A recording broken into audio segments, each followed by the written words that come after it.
Alors bonjour à tous, bienvenue dans cette deuxième vidéo Ève, c'est-à-dire École de la vie éternelle. Donc aujourd'hui j'ai choisi de vous parler de la structure fondamentale du monde.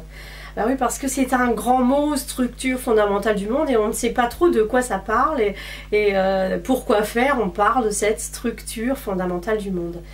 Eh bien, la structure fondamentale du monde, c'est comment est créée la matière. Moi, c'est vraiment le sujet qui me passionne, c'est donner du sens à toute cette vie, tout ce qu'on vit, tout ce qu'on est, donner du sens à notre présence sur la Terre. Donc, c'est pour ça que j'aime étudier Grégory Grabovoi et que j'aime en savoir plus sur le pilotage par la connaissance de la structure fondamentale du monde. Alors chez Grabovoi, il y a beaucoup de structures. Grabovoi, c'est vraiment structurer la pensée, c'est-à-dire organiser la pensée. Jusqu'à maintenant, l'être humain, il pense, mais de façon chaotique, de façon dans tous les sens, sans maîtrise, sans conscience. Donc vous savez sûrement qu'on a en général à peu près 60 000 pensées différentes par jour. Alors il paraît que quand on médite, on en a beaucoup moins, puisqu'on est capable justement de se focaliser par exemple sur une pensée.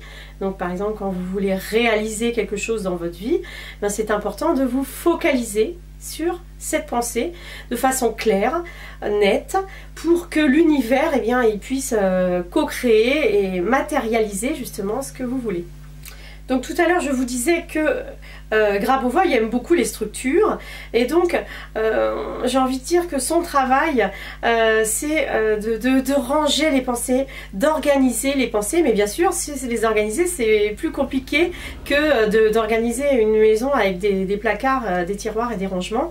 Là on est dans le monde quantique, le monde de l'invisible, le monde de la pensée. Donc par exemple vous pouvez avoir des pensées qui font partie de plusieurs structures, des structures qui se chevauchent, les choses sont en perpétuel mouvement, donc voilà, tout ça c'est une organisation, c'est du rangement, de la structuration, mais pas de la façon dont on est habitué au niveau de la pensée en général, puisque en France, on va dire que la pensée elle est cartésienne, c'est-à-dire qu'elle a été organisée de façon logique. Voilà.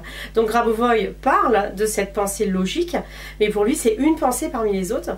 Donc notamment la pensée spirituelle lui tient à cœur, puisque Grabovoi fait très souvent référence à Dieu et au Créateur.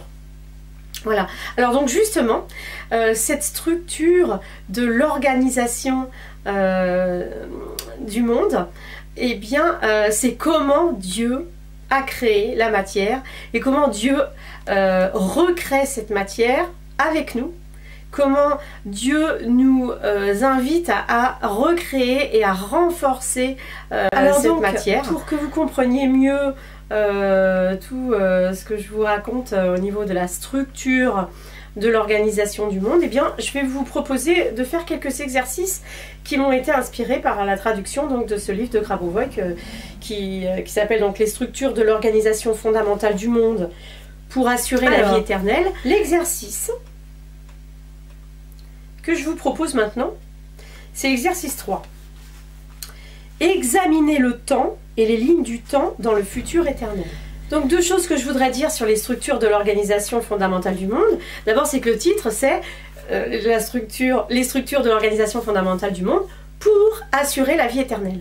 C'est-à-dire que pour Grabovoi, en étudiant la structure fondamentale du monde, on comprend de façon évidente, logique, spirituelle, émotionnelle, dans nos perceptions également physiques, on comprend que la vie éternelle est prévue. Donc la création a prévu d'être éternelle. La création, en aucun cas, elle n'est faite pour disparaître comme elle a commencé. La création, elle est faite pour toujours se transformer, se complexifier, mais elle est éternelle. Voilà, donc en étudiant, première chose, donc en étudiant les structures de l'organisation fondamentale du monde, vous allez comprendre, vous allez être convaincu, comme moi je suis convaincue désormais, que la vie éternelle est inéluctable, la vie éternelle est une évidence, la vie éternelle, et ça se passe ici, sur Terre, hein, c'est pas une fois qu'on est mort, ça n'existe plus la mort chez Grabovoi, donc la vie éternelle c'est maintenant. Voilà, et donc deuxième chose que je voulais dire sur l'exercice numéro 3, c'est que ça parle du temps. Alors, qu'est-ce que ça veut dire éternel? Éternel, ça veut dire au-delà du temps, ça veut dire le temps ne s'arrête jamais. Donc, évidemment, parler de la vie éternelle, c'est parler du temps qui passe, c'est comprendre le temps.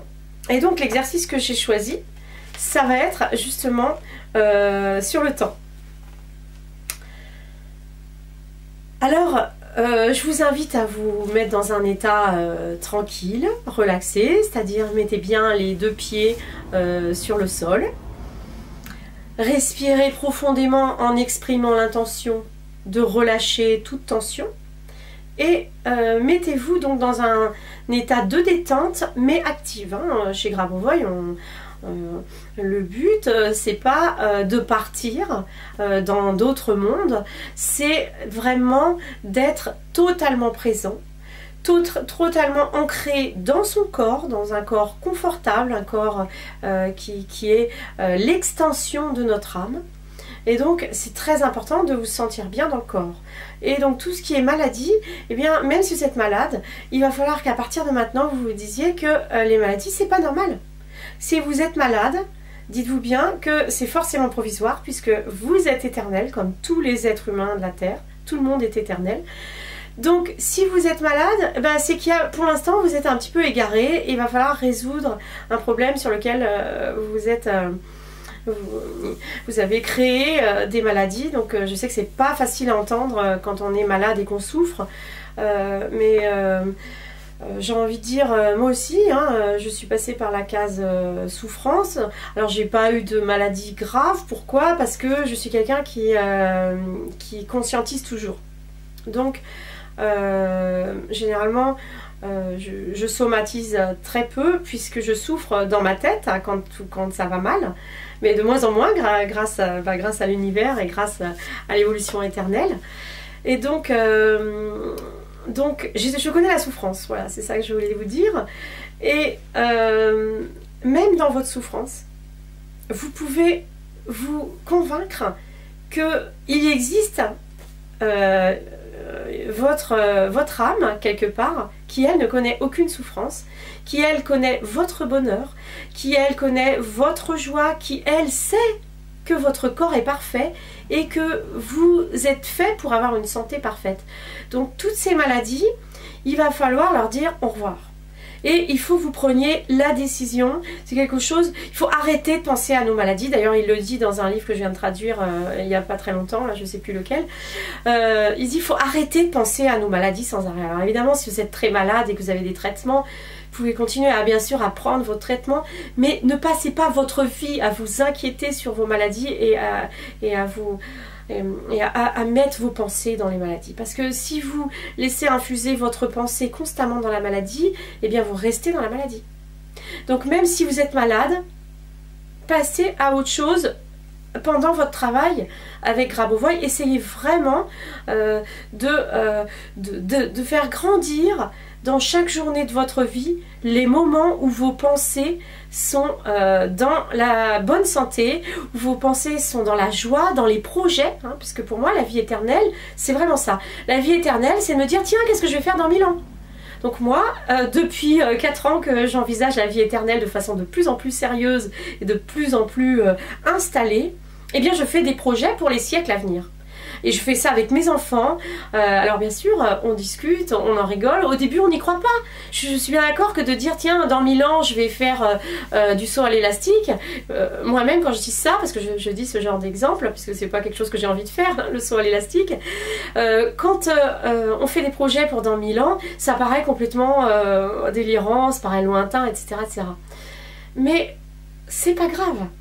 Parce qu'au moment où vous dites ça, vous ressentez une espèce de joie, une espèce de liberté, c'est-à-dire de me dire que moi, qui ne suis pas très sportive depuis le début de cette incarnation-là, que moi un jour je ferai du saut à l'élastique, que moi un jour j'irai escalader les plus hauts sommets des montagnes et, dans des conditions climatiques difficiles, eh bien ça agrandit mon potentiel infini. Ça agrandit mes limites. Voilà ce que je voulais vous dire. Donc si vous êtes malade, s'il vous plaît, arrêtez d'y penser. Pensez-y le moins possible, faites des projets pour votre vie éternelle, préparez votre guérison, préparez ce que vous allez faire après votre guérison. Parce que souvent, on tombe malade quand on n'a pas de projet. Moi, je l'ai vérifié il n'y a pas si longtemps. Quand je me dis, oh là là, j'ai plus envie de faire un tas de choses, je suis fatiguée, etc. etc. Et bien, au bout de quelques jours, dès que j'ai bien dormi 2-3 nuits, et bien, au bout de quelques jours, je commence à me réinquiéter sur un tas de choses. Il faut pas. C'est ça qui nous crée, ces pensées d'inquiétude, de peur, etc. qui créent des problèmes. Donc, étudiez, lisez les écrits de Grabovoi, moi c'est ce que je fais sans arrêt, ça me fait vraiment le plus grand bien, autant que de faire une méditation. Je pense même que ça fait plus d'effet que de la méditation ou des techniques énergétiques, pareil, que je connais, que j'ai étudiées, parce que vous êtes totalement, quand vous essayez de comprendre Grabovoi et quand vous essayez de faire ce qu'il dit, d'expérimenter ses propositions, parce qu'il nous propose tout un tas de pensées nouvelles, et bien quand vous faites ça, vous créez votre éternité. Voilà, et donc ça, c'est fondamental. Voilà. Donc l'exercice numéro 3 du livre « Les structures de l'organisation fondamentale du monde pour assurer la vie éternelle ». Donc ça s'appelle « Examiner le temps et les lignes du temps dans le futur éternel ». Alors donc, vous avez un corps détendu, confortable, et vous allez maintenant examiner le temps. Regardez le temps. Imaginez le temps.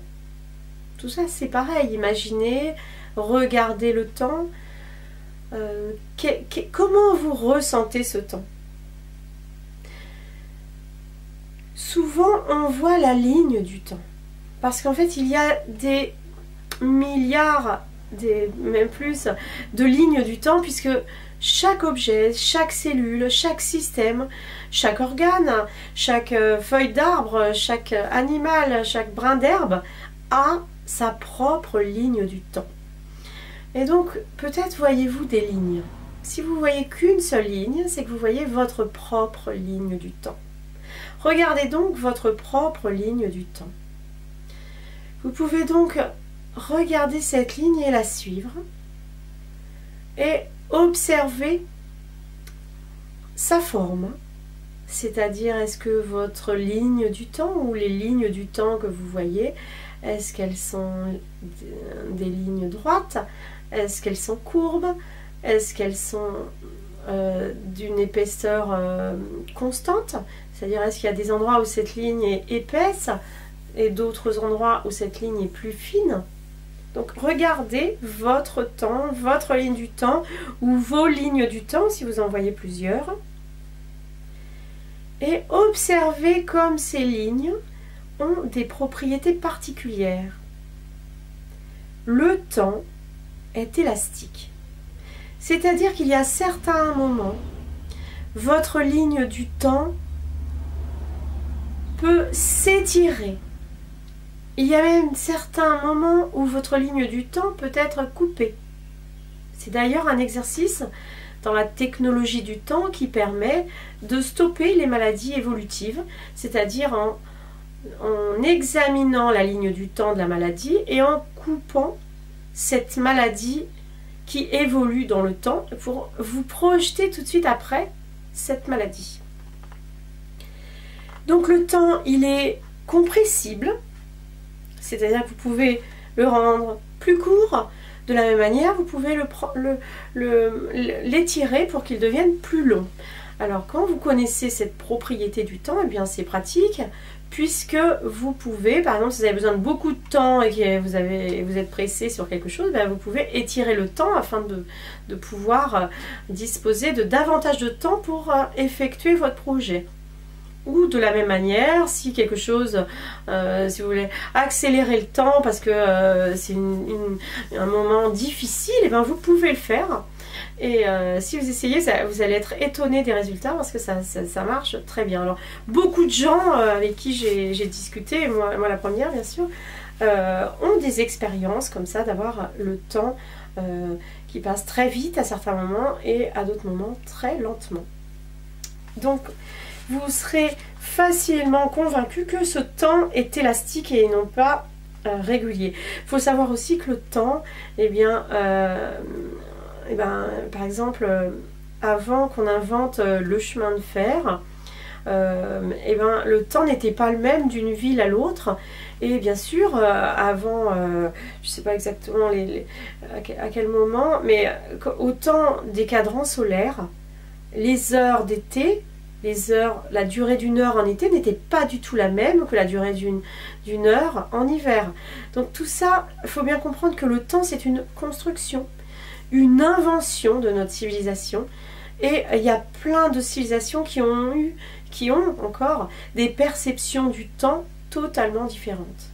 Donc, quand on examine toutes ces perceptions du temps, et Grabovoi, je pense qu'il a vraiment eu connaissance de beaucoup de choses pour comprendre ça, mais on peut faire une loi qui est, que cette loi, c'est que le temps est étirable, compressible, élastique. Alors, donc nous allons rentrer plus en détail dans les lignes du temps.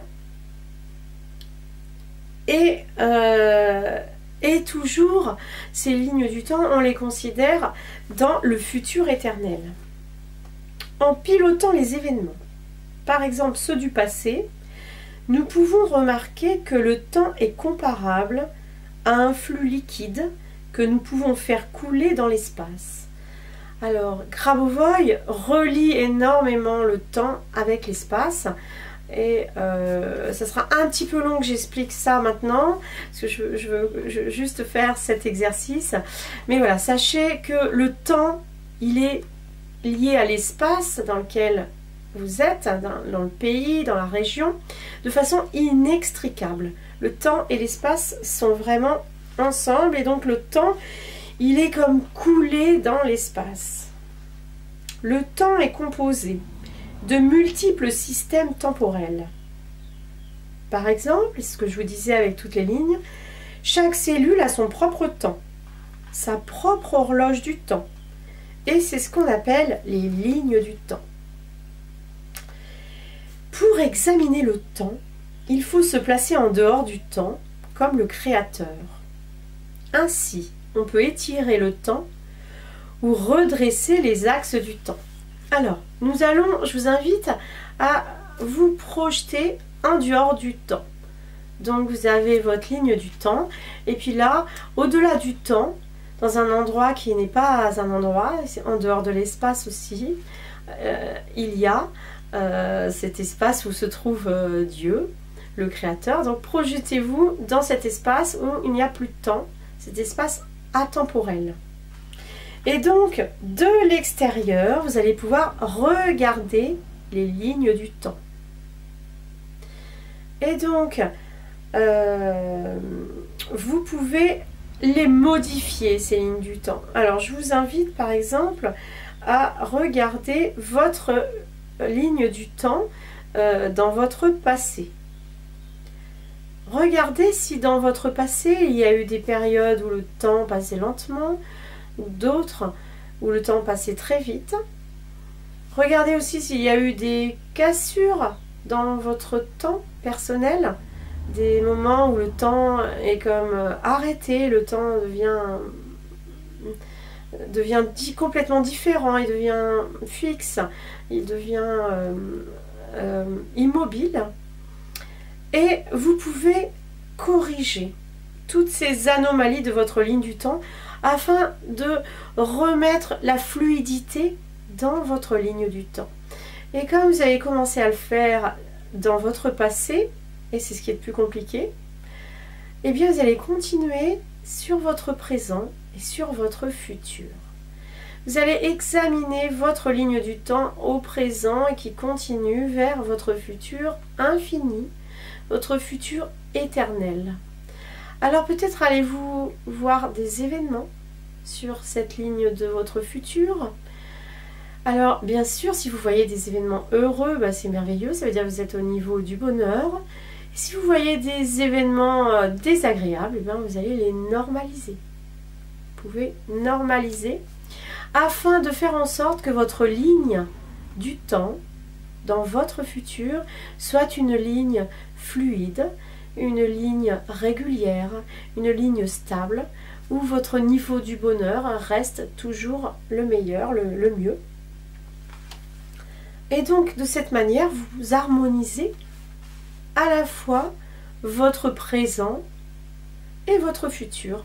D'ailleurs, vous pouvez sentir, en ayant ces pensées-là, en laissant pénétrer ces pensées-là dans votre mental, vous pouvez sentir que de voir votre ligne du temps éternel, ça provoque une joie, un niveau du bonheur, une paix intérieure, parce que comme vous savez que vous êtes éternel, vous n'avez aucune tension, tout va pouvoir rentrer dans l'ordre, tout va pouvoir être en accord avec vos rêves et vos souhaits les plus profonds.